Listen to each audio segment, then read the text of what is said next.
Okay, good afternoon. Welcome to Iyun Shulchan Aruch. Today's Siman is Siman Nun. He explains why they're masakin after you say the karbanos to say the Mishnayos Perak Ezu Makomon. Mishnayos Perak Ezu Makomon is from the fifth or fourth parak in Zvachah. I'm not sure, and there's no machlokus over there, which is unique. We don't find that any other parak in Shas. And then you say the Brisa of Rabbi Shmuel, where he just delineates the 13 midos of the Torah Nidreshes behind.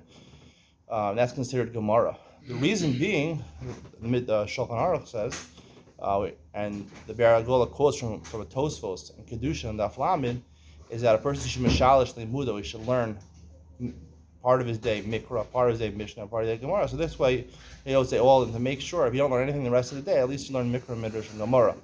Now, the problem with this is that that's one opinion in Tosfos. There's two other opinions, Rashi Shita over there, and there's Rabbeinu Tam over there, who learn the Gemara differently. The Shalish Limudo, the Gemara eventually says Biyomi, that it's talking about Shalish Limudo in the days. So Rashi's explanation is 2 days, you have 7 days a week.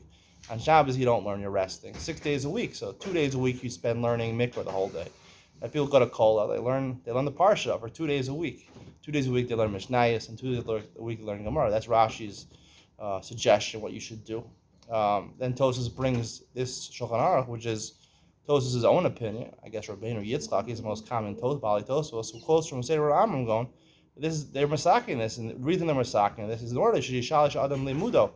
And then Tosfos brings Rabbeinu Tam. No, he says we don't have to worry about this halacha shalish limudo because we learn Talmud Bavli. And Talmud Bavli in the Gemara itself, right? We have Mishnayos, we have Gemara, and a lot of Psukim are quoted. We have Mikra also, like I mentioned yesterday. Most people know their Nach from the Gemara.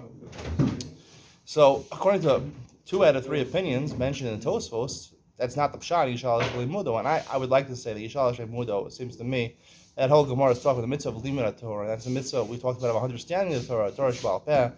Yishalish Limudo means that you should split up your learning into 3 parts, so that you should know all parts of Torah well. You should know Mikra well, you should know Mishnayos well, you should know Gemara well.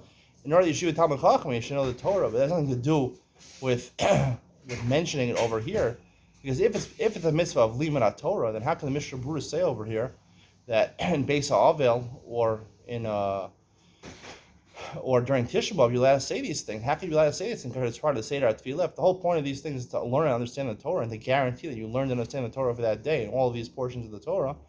So then it should be a violation of learning. You're not supposed to learn on Tisha B'Av, and you're not supposed to learn in a Beis HaAvel. So what's the answer? The answer is that that's talking about Havana and Limud Torah. And I believe, even though we've said previously that the second mitzvah of Limud Torah, the Kriyas Torah, really only applies to Mikra, Torah Shebechtav, where you're supposedly giving kavod to the Torah, giving grandeur to the Torah, and showing that it's a great thing, not necessarily depending on the understanding. I think this takana that they made, Rav Amram Gon made in the davening, and I would say similarly after Birchas HaTorah also, because after Birchas HaTorah, we learned that only after Ava Rabbah you have to actually learn and understand, but after Birchas HaTorah, they're masaking to say again, Mikra, Mishnah, and Gemara, and you don't necessarily have to understand it there, because only by Ava Rabbah you have to understand the Gemara says in Brachas and Daf Yud Aleph.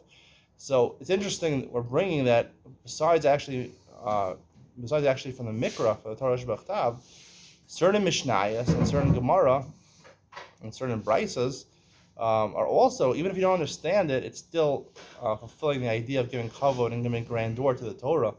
And that's really what's going on over here, is that we're giving supreme kavod to the Torah. And I think it's no small reason that it's a perek, the only perek in Shas, the Mishnayos, where there's no machlokas. Because like Allah Moshe Sinai, there's certain things like your tefillin straps have to be black, there's no machlokas about that. That's almost like Torah Shebechtav, right? Torah Shebechtav, there's no machlokas about it. The point is just to say what it is to say. And I would say also by the Shlosh Midos, Shedinashem Torah, Rabbi Shmuel's 13 ways to darshan the Torah. Also, these are things no one argues on. So therefore, specifically pick these things. Rambam going picks these things in order that they should know that give cover to the Torah and those things there's no machlokas. When there's machlokas, you have to understand why does one sheet say this, one sheet to say this, and find out the real halacha is. But But there's an Indian, but just by Mikra as an Indian of giving cover to the Torah, also by Mishnayos and Gemara, halachas psukos, things that are not no machlokas over them. There it's just saying what the halacha is, saying what the Gemara is, to give cover to the Torah in that aspect. So we see that in that second mitzvah of giving cover to the Torah applies not just to Mikra, but also by Midrash and Gemara. Whether it applies to places where you say Mikra, Mishnayos and Gemara, there's machlokas, and I'm not going to say. It seems to me that really only by Mishnayos and Gemara there's no machlokas, then there could be cover the Torah. But once there's already machlokas, you have to understand that it falls to that second mitzvah of understanding the Torah. That's what I like to say over here. See you next week. Have a good Shabbos.